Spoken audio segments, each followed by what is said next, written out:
الحمد لله رب العالمين وصلى الله على نبينا محمد وعلى آله وأصحابه أجمعين.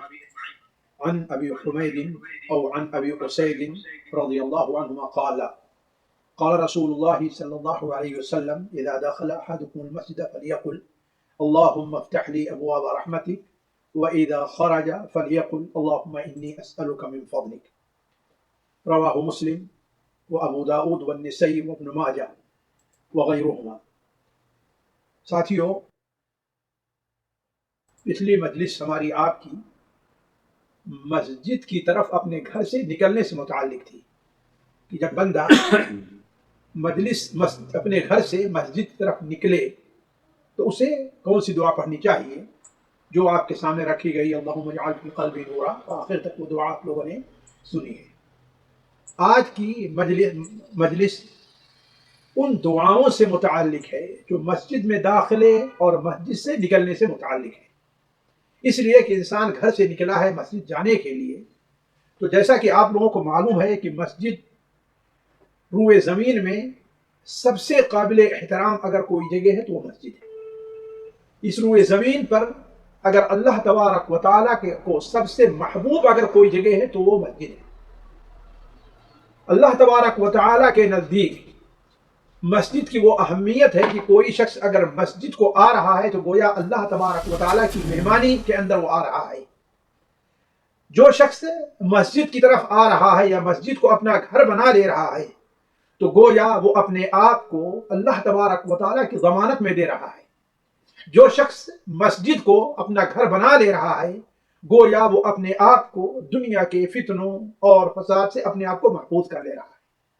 تو چونکہ مسجد اللہ تبارک و تعالیٰ کا محبوب گھر ہے، اللہ تعالیٰ کا گھر ہے، لہذا اس گھر میں جانے کے کچھ آداب بھی ہیں.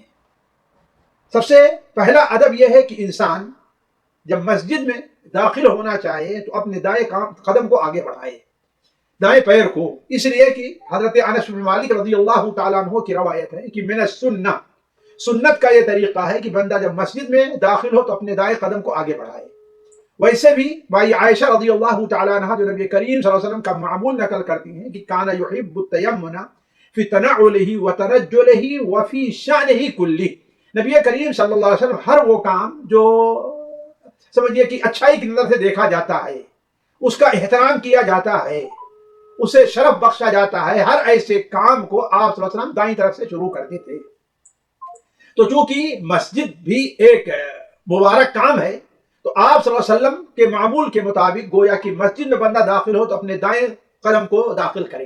لیکن دائیں قدم کو داخل ہوتے ہوئے ایک ادب یہ ہے کہ بندہ کچھ خاص اذکار کا اہتمام کرے، جن اذکار میں دو باتیں بڑی اہم بیان کی گئی ہیں. پہلی چیز تو یہ ہے کہ بندہ جس مقصد کے لیے وہاں پر جا رہا ہے وہاں اس مقصد کے پورا کرنے کے لیے اللہ قادر مطلق پر اللہ بھروسہ کرے. اور دوسرا یہ کہ اس مقصد میں جو خلل ڈالنے والی چیزیں ہو سکتی ہیں، مثال کے طور پر ہمارا سب سے بڑا دشمن شیطان، اس سے اللہ تعالیٰ کی پناہ چاہے. تو وہ جو اذکار اللہ کے رسول صلی اللہ علیہ وسلم سے مسجد میں جانے کے لیے حدیث کی کتابوں میں مذکور ہیں اور متعدد صحابہ نے نقل کیا ہے. نصف درجن صحابی ہیں تقریباً جو نبی کریم صلی اللہ علیہ وسلم سے مسجد میں داخل ہونے کی دعائیں نقل کرتے ہیں. حضرت ابو حمید ہیں، حضرت ابو اسید ہیں، حضرت انس بن مالک ہیں، حضرت ابو ہریرہ رضی اللہ تعالیٰ عنہ ہیں، حضرت آپ صلی اللہ علیہ وسلم کی عزیز اور پیاری بیٹی حضرت فاطمہ رضی اللہ تعالیٰ عنہ ہیں. اس قسم کے متعدد صحابی ہیں جو نبی کریم صلی اللہ علیہ وسلم سے مسجد میں داخلے کی دعا نقل کرتے ہیں. مثال کے طور پر صرف مثال کے طور پر دو ایک حدیث ہیں، اس لیے کہ میں جو دعائیں آپ کے سامنے رکھنا چاہتا ہوں وہ انہی حدیثوں کا خلاصہ ہے. مثال کے طور پر سب سے پہلی حدیث جو سب سے زیادہ صحیح حدیث اس سلسلے میں ہے وہ صحیح مسلم میں ہے، سنن ابو داؤد میں ہے، سنن نسائی میں ہے، سنن ماجہ میں ہے، مسند احمد وغیرہ میں. حضرت ابو حمید یا ابو اسید یا دونوں سے، جیسے سنن ابن ماجہ کی روایت ہے کہ حضرت ابو حمید بھی ساعدی، حضرت ابو اسید ساعدی، یہ دونوں نقل کرتے ہیں کہ اللہ کے رسول صلی اللہ علیہ وسلم نے ارشاد فرمایا اذا دخل احدكم المسجد فليقل اللهم افتح لي ابواب رحمتك. جب تم میں سے کوئی آدمی مسجد میں داخل ہو تو اسے چاہیے کہ وہ کہے اللہم افتح لی ابواب رحمتک، اور جب مسجد سے باہر آئے تو کیا کہے اللہم انی اسألک من فضلک، اے اللہ تبارک و تعالی میں آپ سے آپ کے فضل کا سوال کرتا ہوں۔ اور وہ حدیث جو سنن ابن ماجہ میں مستدرک حاکم حضرت ابو ہریرہ رضی اللہ تعالیٰ عنہ سے مروی ہے، ان میں ہے کہ آپ صلی اللہ علیہ وسلم نے ارشاد فرمایا کہ بلکہ آپ آپ نے ارشاد فرمایا کہ اذا دخل احدکم المسجد فلیسلم علی النبی صلی اللہ علیہ وسلم، تم میں سے کوئی آدمی جب مسجد میں داخل ہو تو اللہ کے رسول صلی اللہ علیہ وسلم پر سلام پڑھے۔ تو گویا اس حدیث میں اس کا ذکر نہیں، اس میں اس کا ذکر ہے فلیسلم ولیقل، اور کہے اللہم افتح لی ابواب رحمتک، اے اللہ تعالیٰ ہمارے لیے اپنی رحمت کے دروازے کھول دے۔ اور جب مسجد سے باہر آئے تو کیا کرے؟ فلیسلم علی النبی، نبی صلی اللہ علیہ وسلم پر سلام کہے، اور کیا کرے؟ اور کہے اللہم اعصمنی من الشیطان الرجیم، اے اللہ تبارک و تعالیٰ مجھے شیطان رجیم سے میری حفاظت فرما۔ اسی طریقے سے وہ حدیث جو مسلم ابو داؤد میں حضرت عبداللہ ابن عمرو بن عاص رضی اللہ تعالیٰ عنہ سے روایت ہے، اس میں بھی آپ صلی اللہ علیہ وسلم کا یہ عمل نقل کیا گیا ہے کہ کان اذا دخل المسجد، آپ صلی اللہ علیہ وسلم جب مسجد میں داخل ہوتے تو فرماتے اعوذ باللہ العظیم، اور اس حدیث کا خصوصی اہتمام کریں، اعوذ باللہ العظیم وبوجہہ الکریم وسلطانہ القدیم من الشیطان الرجیم، اعوذ باللہ العظیم وبوجہہ الکریم وسلطانہ القدیم من الشیطان الرجیم۔ اور اس کے بعد آپ نے بیان فرمایا جو شخص یہ دعا کر لیتا ہے تو شیطان کیا کہتا ہے؟ حفظ منی سائر اليوم، دن کا جو باقی حصہ ہے یا دن کا جو پورا حصہ ہے اس نے اپنے آپ کو مجھ سے حفاظت میں لے لیا ہے۔ ایک حدیث حضرت انس بن مالک رضی اللہ تعالیٰ عنہ سے مروی ہے، اس میں آپ صلی اللہ علیہ وسلم کا فرمان ہے یا آپ صلی اللہ علیہ وسلم کا یہ عمل ہے کہ آپ جب مسجد میں داخل ہوتے تو فرماتے بسم اللہ اللہم صلی علی محمد، اور جب مسجد سے نکلتے تو آپ فرماتے بسم اللہ اللہم صلی علی محمد۔ عام دروس سے ہٹ کر کے ہم نے یہاں پر حدیثیں متعدد اس لیے نقل کی ہیں کہ جو دعا کا جس دعا کا میں انتخاب کرنا چاہتا ہوں وہ دعا ان تمام دعاؤں کے مجموعے کا ہے۔ مثال کے طور پر کوئی آدمی مسجد میں داخل ہو تو اسے مثال ایک دعا یہ پڑھنی چاہیے کہ بسم اللہ اللہم صلی علی محمد اللہم افتح لی ابواب رحمتی، یا کیا دعا پڑھے؟ اعوذ باللہ العظیم وبوجہہ الکریم وسلطانہ القدیم من الشیطان الرجیم اللہم افتح لی ابواب رحمتی، یا بسم اللہ اللہم صلی علی محمد اللہم اغفر لی ذنوبی، یہ اتنا اضافہ کے ساتھ وافتح لی ابواب رحمتک۔ یہ 4 قسم کی یا 3 قسم کی دعائیں مسجد میں داخلے کی جو ہم نے احادیث سے سمجھا ہے ان کا انتخاب کیا ہے۔ پہلی دعا ہے کیا؟ بسم اللہ اللہم صلی علی محمد اللہم افتح لی ابواب رحمتک۔ دوسری دعا کیا ہے؟ اعوذ باللہ العظیم وبوجہہ الکریم وسلطانہ القدیم، یہ بھی 4 جملے ہیں۔ یا تیسری دعا ہے بسم اللہ اللہم صلی علی محمد، بسم اللہ اللہم صلی علی محمد اللہم اغفر لی ذنوبی وافتح لی ابواب رحمتک۔ اور اگر کوئی شخص چاہتا ہے تو جمع کرے، جیسے بسم اللہ والصلاة والسلام علی رسول اللہ، ایک ہی دونوں حدیثوں الگ الگ حدیثوں میں ہے، بسم اللہ والصلاة والسلام علی رسول اللہ اللہم افتح لی ابواب رحمتک، اللہم افتح لی ابواب رحمتک۔ اسی طریقے سے مسجد سے جب نکلنا ہو تو اسے بھی ان دعاؤں کا اہتمام کرنا چاہیے۔ بسم اللہ اللہم صلی علی محمد اللہم انی اسألک من فضلک، یا بسم اللہ اللہم صلی علی محمد اللہم اغفر لی ذنوبی وافتح لی ابواب فضلک۔ یا تیسری دعا ہے جو معنی کے لحاظ سے بہت اچھی، وہ ہے بسم اللہ والسلام علی رسول اللہ والسلام علی محمد اللہم اعصمنی من الشیطان الرجیم، اللہم اعصمنی من الشیطان الرجیم۔ اب ان 3 قسم کی دعائیں نکلنے کی اور 3 قسم کی دعائیں ہم نے مسجد سے میں داخلے کی جو ذکر کی ہے ان سے متعلق چند باتیں آپ کے سامنے رکھنی۔ دیکھیے پہلی بات یہ ہے کہ اس دعا کا حکم کیا ہے۔ اس لیے میں اس بات کی طرف توجہ دلا رہا ہوں کہ عمومی طور پر ہمارے یہاں لوگ اس سے غفلت برتتے ہیں۔ مسجد میں داخلے کے جو آداب ہیں آپ اندازہ لگا لیجئے کہ جو عمومی طور پر جو لوگ داخل ہوتے ہیں انہیں یہ احتیاط نہیں رکھتے یا لحاظ نہیں رکھتے کہ ان کا دایاں قدم آگے بڑھ رہا ہے یا بایاں قدم آگے بڑھ رہا ہے، جبکہ علماء نے اس قدر اہتمام کیا ہے کہ مسجد میں داخلے سے متعلق جو مسائل علماء نے ذکر کیے ہیں ان میں آپ تعجب کریں گے، علماء نے ایک مسئلہ یہ بھی ذکر کیا ہے، مثال کے طور پر آپ مسجد داخل ہو رہے ہیں، دروازے پر پہنچے اور ایک شخص اور دروازے پر پہنچ رہا ہے، دیکھیے ہم شاید آپ بہت سے لوگوں کے نزدیک نئی بات ہو، لیکن علماء نے دیکھیے کیسی توجہ دی ہے اس بات پر کہ مسجد سے متعلقہ آداب کو ذکر کریں۔ اب کیا ہے کہ اگر کوئی آدمی آپ کے ساتھ ہے تو آپ اسے پہلے داخل مسجد میں ہونے کی دیں، اپنے اوپر اس کو فوقیت دیں، یا آپ خود پہلے داخل ہوں۔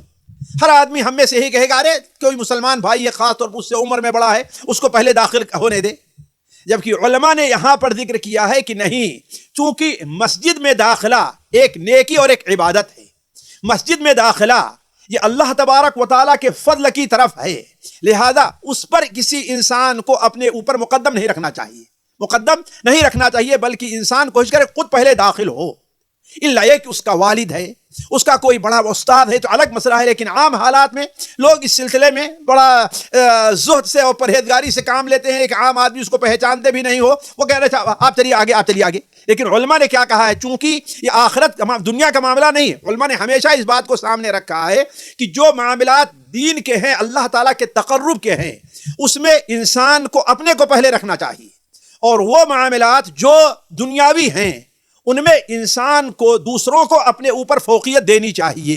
ایثار کا یہ معاملہ یہ ہے، تو علماء نے اس سلسلے میں خصوصی توجہ دی ہے۔ تو یہاں پر پہلی بات یہ آپ کے سامنے مجھے رکھنی ہے کہ اس دعا کا حکم کیا ہے۔ جمہور علماء اس دعا کا پڑھنا مستحب مانتے ہیں، سنت مانتے ہیں، لیکن احادیث کے اوپر نظر کی تھی، اسے امام نے تیمیہ اور کہا کہ تاکید حکم ہے، یہ تاکیدی سنت ہے، اس کو یعنی چھوڑنا نہیں چاہیے۔ کیوں؟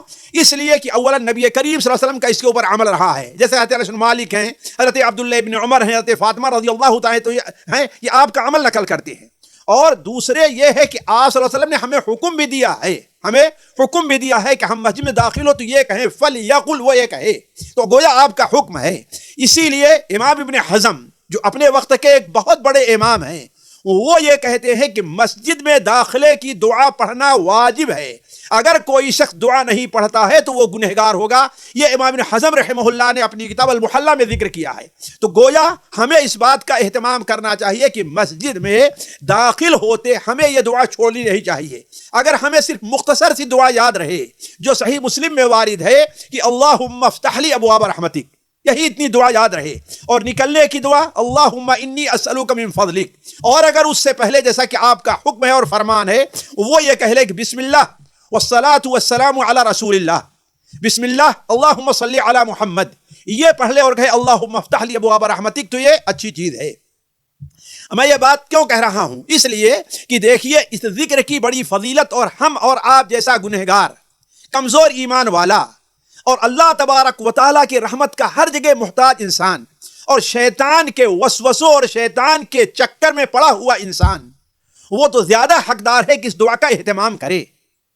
اس لیے کہ ہم مسجد میں جا رہے ہیں اللہ تعالیٰ کی عبادت کے لیے، شیطان ہماری عبادت میں رکاوٹ ڈال سکتا ہے، اور شیطان ہی کا یہ وسوسہ ہے کہ دیکھیں ہم مسجد کی طرف جانے میں تاخیر سے کام لیتے ہیں اور مسجد سے نکلنے میں جلدی سے کام لیتے ہیں۔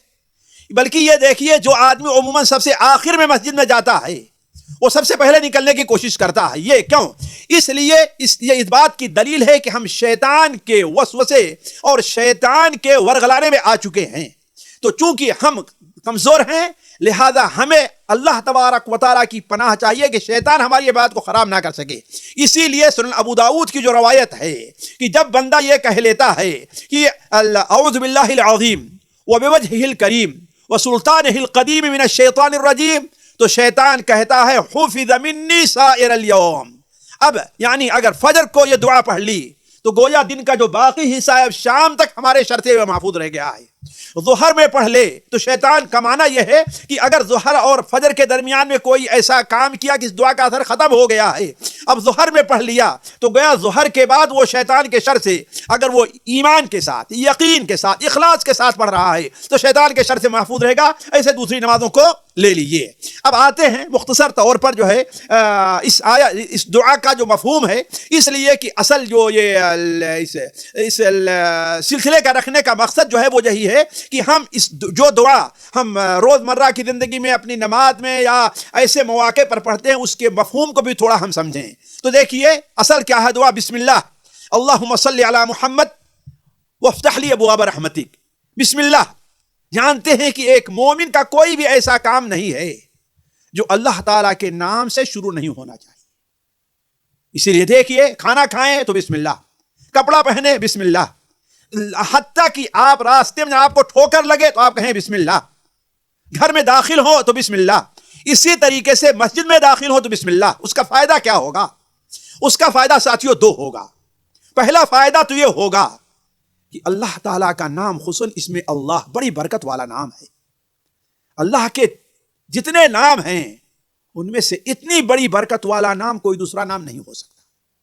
اگر اس نام کی برکت کو آپ سمجھنا چاہتے ہیں تو قاضی سلمان منصور پوری رحمہ اللہ نے جو اسماء الحسنی کی شرح لکھی ہے اس میں اللہ تعالیٰ کے نام، اس کی برکات کو آپ دیکھیں تو جب کوئی بندہ اللہ تعالیٰ کا نام لے گا تو گویا اس نام کی جو برکتیں ہیں، اس نام سے کسی کام کے شروع کرنے کی جو برکتیں ہیں وہ آپ کو حاصل ہوں گی۔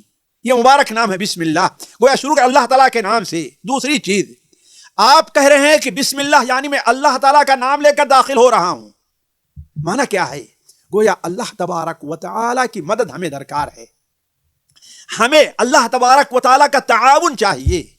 ہم اللہ تبارک و تعالیٰ سے استعانت کرتے ہیں کس بارے میں؟ کہ ہم مسجد میں داخل ہوں تو گویا آپ نے جب بسم اللہ کہا تو وہاں جب کوئی عبادت کریں گے تو اللہ تعالیٰ کی وہاں جب تک بیٹھے رہیں گے کوئی اللہ تعالیٰ کی برکتیں آپ کو نصیب ہوتی رہیں گی۔ کوئی عبادت کرنا چاہیں گے، نماز پڑھنا ہے، قرآن کی تلاوت کرنا ہے، ذکر اذکار کرنا ہے، کوئی دینی مجلس سے اس کے اندر شریک ہونا ہے تو گویا اس پر اللہ تبارک و تعالیٰ آپ کی مدد کرے گا، اس میں آپ کو کامیاب کرے گا۔ تو بسم اللہ دوسرا لفظ کیا ہے؟ دعا کا ہے اللہم صلی علی محمد یا علیہ الصلاۃ والسلام، اللہم صلی علی محمد وسلم، یعنی دونوں معنی ہے۔ آپ جانتے ہیں کہ نبی کریم صلی اللہ علیہ وسلم پر درود بھیجنا یہ معمولی عبادت نہیں ہے، یہ معمولی فضیلت کی چیز نہیں ہے، بلکہ ایک اس کی فضیلت اتنی اہم وارد ہے کہ حضرت ابی ابن کعب کی حدیث سنن ترمذی اور سنن ابو داؤد وغیرہ میں ہے کہ انہوں نے کہا کہ اے اللہ کے رسول صلی اللہ علیہ وسلم، میں نے کچھ وقت خاص کر لیا ہے جس میں بیٹھ کر کے اللہ تعالیٰ سے دعا کرتا ہوں، تو اس دعا میں آپ پر درود پڑھنے کا کتنا حصہ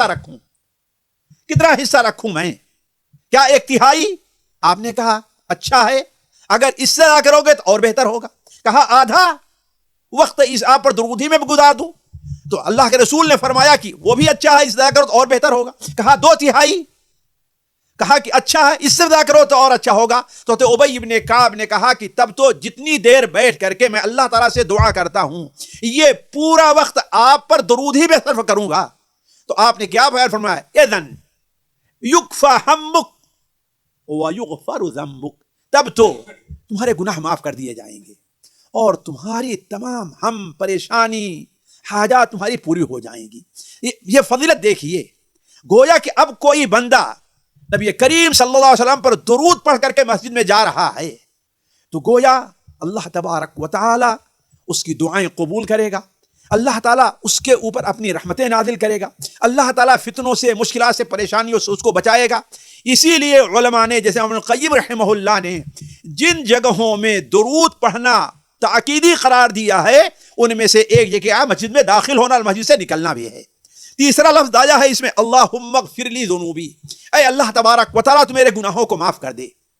سبحان اللہ، یہ کتنا پیارا جملہ ہے، اور اس جملے کو اس اعتبار سے آپ غور کریں کہ ہر انسان چھوٹا ہے یا بڑا، نیک ہے یا بد، ہم اور آپ جیسے عام لوگوں کی بات تو چھوڑ دیجئے، جن کے قدم قدم پر لمحے لمحے وہ اللہ کی نافرمانی کے کام کرتے ہیں، ان کے لیے یہ جملہ کتنی اہمیت کا حامل ہے۔ کاش کہ ہم اور آپ اس کو محسوس کریں، ہم اپنی کمزوری کو دیکھیں اور اس جملے کے فائدے کو دیکھیں۔ اللہم اغفر لی ذنوبی، اس لیے کہ گناہ اللہ تبارک و تعالیٰ کی ناراضگی اور اس کی غضب کا سبب ہے۔ گناہ عمل خیر میں رکاوٹ بنتا ہے، گناہ ہماری بہت سی عبادات کی قبولیت میں رکاوٹ بنتا ہے، بلکہ بعض گناہ ایسے ہیں کہ انسان سے اگر وہ سرزد ہو جائیں تو انسان کی ساری زندگی کی نیکیاں رائیگاں چلی جاتی ہیں۔ ایسے موقع پر انسان جب اللہ تعالیٰ کے گھر میں جا رہا ہے، ظاہر بات اللہ کے گھر میں کیوں جائے گا؟ چوری کرنے جائے گا؟ بکواس کرنے جائے گا؟ جھوٹ بولنے جائے گا؟ نہیں، اصل اللہ کے گھر میں جانے کا مقصد کیا ہے؟ اللہ تبارک و تعالیٰ کا تقرب حاصل کرنا ہے، نماز پڑھنا ہے، ذکر کرنا ہے، دعا کرنی ہے، قرآن مجید تلاوت کرنی ہے، یا کوئی دینی مجلس منعقد ہے اس میں شریک ہونا ہے، یہ سارے نیک کام ہیں۔ تو آپ پہلے دعا کریں کہ اللہ تعالیٰ ہمارے گناہوں کو معاف کر دے۔ اس کا معنی کیا ہے کہ اے اللہ تبارک و تعالیٰ، یہ جو نیکی کے کام ہم کرنے جا رہے ہیں، اس نیکی کے کام میں ہمارے گناہ، ان کی قبولیت میں، ان کی ادائیگی میں ہمارے گناہ رکاوٹ نہیں بننے چاہیے، لیتے تو مجھے معاف کر دے۔ اس کے بعد بندہ دعا کرتا ہے وَافْتَحْ لِي أَبْوَابَ رَحْمَتِكَ، اے اللہ تبارک و تعالیٰ تو میرے اوپر اپنی رحمت کے دروازے کھول دے۔ وَافْتَحْ لِي، اپنے رحمت کے دروازے تو کھول دے، یعنی ہم تیرے گھر میں آئے ہیں کس لیے؟ تیری رحمت کی تلاش میں۔ تیرے گھر میں آئے ہیں کس لیے؟ تجھے راضی کرنے کے لیے۔ تیرے گھر میں آئے ہیں کس لیے؟ اس لیے کہ ہم چاہتے ہیں کہ تو ہمیں اپنے قریب کر لے۔ لہذا اسی مناسبت سے بندہ دعا کیا کر رہا ہے؟ اللہم افتح لی ابواب رحمتک۔ اور ایک ہی رحمت نہیں، رحمت کے دروازے، سنیے، رحمت کے دروازے، چاہے وہ رحمت روزی کی شکل میں ہے، وہ رحمت اعمال کی قبولیت کی شکل میں ہے، وہ رحمت گناہوں کی معافی کی شکل میں ہے، وہ رحمت جنت میں داخلے کی شکل میں ہے، وہ رحمت حشر کے میدان کی پریشانی کی شکل میں ہے، کسی بھی شکل میں ہے، وہ رحمت اے اللہ تعالیٰ اس کے دروازے ہمارے لیے کھلے رہیں۔ یعنی ایک ہی رحمت کے ایک دروازہ نہیں، جتنی قسم کی رحمتیں ہو سکتی ہیں ان تمام رحمتوں ابواب اس کے دروازے ہمارے لیے کھول دے۔ تو یہ بڑی پیاری دعا ہے جو بندہ اللہ تبارک و تعالیٰ کے لیے کر رہا ہے، اور یہ تو نکلنے کے داخل ہونے کے وقت ہے۔ البتہ جب بندہ نکلتا ہے تو کیا کہتا ہے؟ اللہم انی اسألک من فضلک، یا بعض روایتوں میں وفتح لی ابواب فضلک، اے اللہ تعالیٰ اپنے فضل کے دروازے کھول دے۔ فضل کا معنی کیا ہوتا ہے ساتھیو؟ فضل کا معنی ہوتا ہے اضافہ کے، زیادتی کے، احسان کے، مہربانی کے، یہ فضل ہے۔ عموماً جو ہے رحمت کیا ہے؟ رحمت ہے کہ اللہ تبارک و تعالی ہمارے اعمال کی طرف نظر نہ کرے، اس لیے کہ ہمارے اعمال میں کوتاہی ہے، ہمارے اوپر کرم کرے اپنی رحمت کے تقاضے سے، جو تیری رحمت کا تقاضا ہے اے اللہ تعالیٰ تمہارے اوپر۔ اور فضل کا معنی کیا ہے کہ اللہ جو کچھ ہم نے کیا ہے اے اللہ تعالیٰ اس میں اضافہ ہو۔ اسی لیے فضل بول کر کے عموماً قرآن مجید میں ایک سے زائد جگہ روزی اور تجارت مراد لی ہے۔ چنانچہ سورہ جمعہ کے اندر اللہ تعالیٰ کیا فرماتا ہے؟ فَإِذَا قُضِيَتِ الصَّلَاةُ فَانتَشِرُوا فِي الْأَرْضِ وَابْتَغُوا مِن فَضْلِ اللَّهِ۔ تو بندہ جب مسجد میں داخل ہوا تو اصل اس کا مقصد کیا؟ آخرت کی طلب ہے، لہذا وہاں پر رحمت چاہ رہا ہے۔ اس لیے کہ آخرت میں اصل اگر بندے کے ساتھ اللہ کی رحمت نہیں رہی تو بندہ کامیاب نہیں ہوگا۔ آخرت کا معاملہ اللہ تعالیٰ نے عدل کے اوپر نہیں رکھا ہے، کس پر رکھا ہے؟ رحمت اور فضل کے، اور رحمت کے اوپر رکھا ہے۔ آخرت کا معاملہ اللہ تبارک و تعالیٰ نے خصوصاً آخرت میں نیک بندوں کے ساتھ، البتہ کافروں کے ساتھ جو معاملہ ہوگا وہ عدل کا ہوگا، لیکن مومنوں کے ساتھ کیا معاملہ ہے؟ وہ رحمت کے ساتھ۔ اسی لیے مومنوں کے لیے اللہ کیا رحمان دنیا والآخرہ، دنیا اور آخرت کا پر رحمان ہے۔ تو اللہ تبارک جب بندہ داخل ہوا تو گویا آخرت کی طلب ہے، تو وہاں رحمت کا ذکر ہے۔ اور دنیا میں جب مسجد سے نکلا ہے تو گویا آپ دنیا کے کاروبار میں مشغول ہوگا، دنیا کی چیزیں وہ طلب کرے گا، کوئی روزی حاصل، کوئی کھیتی کے کام میں، کوئی تجارت کے کام میں، کوئی کسی کام میں۔ تو ایسی مناسبت سے کیا وہ فضل کا ذکر ہے کہ اے اللہ تعالیٰ ہمارے لیے تو فضل عطا کر۔ اب اسی طریقے سے دوسرا جملہ جو ہے جو دعا ہی کے اندر ہے، وہ جیسے مسند احمد کے اندر جو روایت ہے کہ یا سنن ابن ماجہ میں جو روایت ہے کہ بندہ کیا کہے؟ اعوذ باللہ العظیم وبوجہہ الکریم وسلطانہ القدیم من الشیطان الرجیم اللہم افتح لی ابواب رحمتک۔ تو یہ جملہ اگر آپ دیکھیں تو یہ 4 جملے ہیں، لیکن یہ بڑا معنی خیز اور توجہ طلب جملہ ہے۔ وقت نہیں کہ میں اس کی پوری آپ کے سامنے جو ہے وہ تشریح کروں، لیکن چند باتوں پر آپ غور کر لیں۔ پہلی چیز یہ ہے کہ اس 4 جملے جو اللہ تعالیٰ کی 3 صفات کا ذکر کیا گیا ہے، اللہ تعالیٰ کی عظمت کا، اللہ تبارک و تعالیٰ کے کرم کا اور اللہ تبارک و تعالیٰ کی قدرت اور ازلیت کا جو یہ وسیلہ لیا گیا ہے کس بات پر؟ من الشیطان الرجیم، شیطان الرجیم کے شر سے. تو گویا شیطان ایک ایسی چیز ہے، شیطان ہمارا ایسا دشمن ہے کہ جس سے ہم بغیر اللہ تبارک و تعالیٰ کی مدد کے اس سے بچ نہیں سکتے. اس لیے کہ شیطان کسی بھی صورت میں اس سے کم پر راضی نہیں ہو سکتا ہے کہ وہ ہمیں اللہ تعالیٰ کے راستے سے بھٹکا دے. اسی لیے آپ جانتے ہیں کہ شیطان سے متعلق نبی کریم صلی اللہ علیہ وسلم نے یہ خصوصاً بتایا ہے کہ ان الشیطان قعد لابن آدم بأطرقه، شیطان ابن آدم کے تمام راستوں پر بیٹھ جاتا ہے. وہ نیکی کا کام کرنا جائے وہاں بھی بیٹھتا ہے اور برائی کا کام کرنا جائے وہاں پر بھی بیٹھتا ہے. ذرا دیکھیں، حتیٰ کہ انسان گناہ کے لیے جاتا رہتا ہے تو شیطان وہاں بھی اس کے راستے میں بیٹھتا ہے. اب سوال یہ ہے کہ نیکی کے کام میں بیٹھے تو کیوں بیٹھے اور گناہ کے راستے بیٹھے تو کیوں بیٹھے؟ اس لیے کہ شیطان جب نیکی کے راستے میں بندہ جاتا ہے تو اس کے نیکی کے اندر خلل ڈالنے کی کوشش کرتا ہے. سب سے پہلے یہ ہے کہ اس کو نیکی سے کام سے روکتا ہے. دوسرے، اگر نیکی کے کام سے وہ رکتا نہیں ہے تو اس نیکی میں فساد ڈالنے کی کوشش کرتا ہے. اگر نیکی میں فساد بھی نہیں ڈال پاتا تو نیکی کے بعد اس میں ریا اور نمود کو وہ داخل کرے، کسی بھی طریقے سے اس کو فساد کرتے. اسی لیے آپ دیکھیں ہم میں سے بہت سے لوگ خالص دینی جذبے سے کوئی نیکی کا کام کرتے ہیں، لیکن نیکی کا کام کرنے کے بعد شیطان کے وسوسے میں آ کر کے ہم اس اپنے کام کو گناہ میں بدل دیا کرتے ہیں.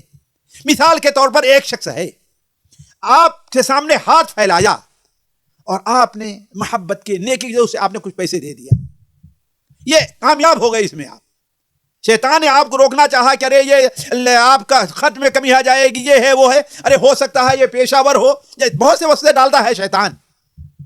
لیکن اتنا آپ نے کام کر دیا، پھر دوسرا موقع آیا، کبھی وہی شخص تو ابھی ہم نے تمہیں نہیں دیا تھا، پھر تم یہاں پر آ گئے یا دوسرے کے سامنے ظاہر کرنے کے لیے. نتیجہ کیا نکلا کہ وہ ساری چیزیں جو آپ نے اللہ کے لیے کیا تھا وہ آپ کی کیا ہیں؟ راگا شیطان کرتی. تو شیطان نیکی کے راستے میں روکتا ہے، اول بیٹھتا ہے تاکہ اولا بندے کو روکے، ایک چیز. دوسرے، اگر بندہ کو روک نہیں سکا تو اس کی عبادت میں خلل ڈالنے کی کوشش کرتا ہے. نماز پڑھنا شروع کیا، آپ کی نماز میں خشوع اور خضوع کو غائب کرنا چاہے گا شیطان، تو نیکی کے راستے میں بیٹھ کر اس میں فساد ڈالنا چاہتا ہے اور برائی کے راستے میں بیٹھ کر کے اسے مزین کرنا چاہتا ہے، اسے اچھا بنانا چاہتا ہے، اس کی خوشی آپ کے دل میں ڈالنا چاہتا ہے، اس کا فائدہ آپ کو دکھانا چاہتا ہے. تو ان الشیطان قعد لابن آدم، شیطان انسان کے ہر راستے میں بیٹھا کرتا ہے. تو جب شیطان ہمارے راستے میں بیٹھا ہوا ہے، ہم مسجد طرف جا رہے ہیں، تو گویا ہم اللہ تبارک و تعالیٰ کی پناہ چاہیں. کس کی؟ اللہ عظیم کی، اللہ کے وجہ کریم کی، اور اللہ تبارک و تعالیٰ کی قدیم اور ازلی جو قدرت اور سلطانیت ہے اس کی ہم جائیں. دوسری چیز پر غور کریں، مسجد میں بیٹھنے والے اور مسجد کے طرف رخ کرنے والے، یعنی مسجد میں نماز پڑھنے والے کے ساتھ شیطان کی شرارت خصوصی طور پر رہتی ہے. اسی لیے آپ نے خصوصی طور پر یہاں، جیسے کہ آپ جانتے ہیں کہ شیطان کا ایک خاص شیطان ہی ہے جو خاص نماز کے لیے اپنے آپ کو اس نے مقرر کر رکھا ہے، نمازیوں کو فساد ڈالنے کے لیے. جیسا کہ صحیح مسلم ہے، اس کا نام خنزب یا خنزب ہے، اور آپ لوگوں نے وہ حدیث بار بار سنی ہوگی کہ جب مؤذن اذان دیتا ہے تو شیطان بات چھوڑتے ہوئے بھاگ کھڑا ہوتا ہے، اذان ختم ہوتی پھر بھاگ کر کے آتا ہے مسجد میں. ذرا اس کا حرص دیکھیے آپ کی نماز کو خراب کرنے کے لیے. جب اقامت ہوتی ہے، آیا اور آپ کو جلدی ہو جلدی اقامت ہو، یا آپ جلدی جلدی نماز پڑھیں، جلدی نماز ختم کریں، اور جب نماز پڑھنے لگے اقامت ہوئی تو پھر بھاگ کھڑا ہوتا ہے تاکہ اذان کی آواز نہ سنے، اور جب اذان ختم نماز اقامت ختم پھر آ کے واپس آ جایا کرتا ہے، پھر واپس آتا ہے وہاں پر اور آپ کی نماز میں فساد ڈالتا ہے. ظاہر بات ہے اب اس سے بچنے کے لیے آپ کو کیا کرنا ہے؟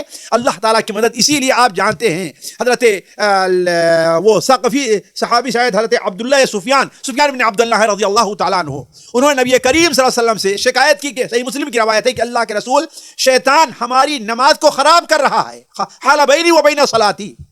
تو آپ نے کہا ایک شیطان جس کا نام خنزب ہے، جب تمہیں زدہ ہو تو اعوذ باللہ من الشیطان الرجیم تو 3 بار کہو. تو معلوم یہ ہوا کہ شیطان نمازی کے لیے اور نماز میں جانے کے لیے مسجد لوگ جا رہے ہیں ان کے ساتھ یہ بہت بڑا کھیل کرتا ہے.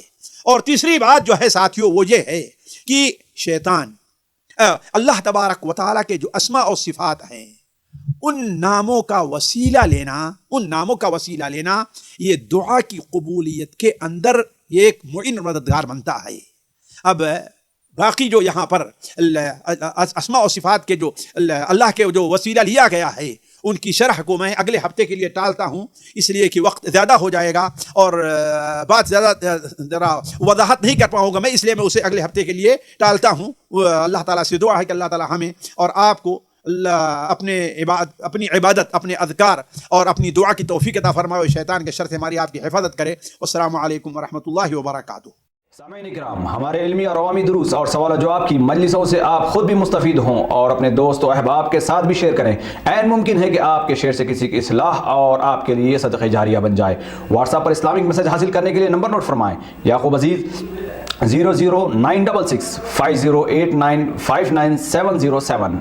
واٹس ایپ سوال جواب گروپ میں ایڈ ہونے کے لیے نمبر نوٹ فرمائیں: عبدالسلام عمری 00966 502627 نمبر بھیجتے ہوئے نام اور پتہ ضرور لکھیں. اسی طرح ہمارے یوٹیوب چینل اسلامی دعویٰ کو ضرور سبسکرائب کریں تاکہ ہماری ہر نئی اور اہم ویڈیو کی اطلاع آپ کو فوری حاصل ہو جائے.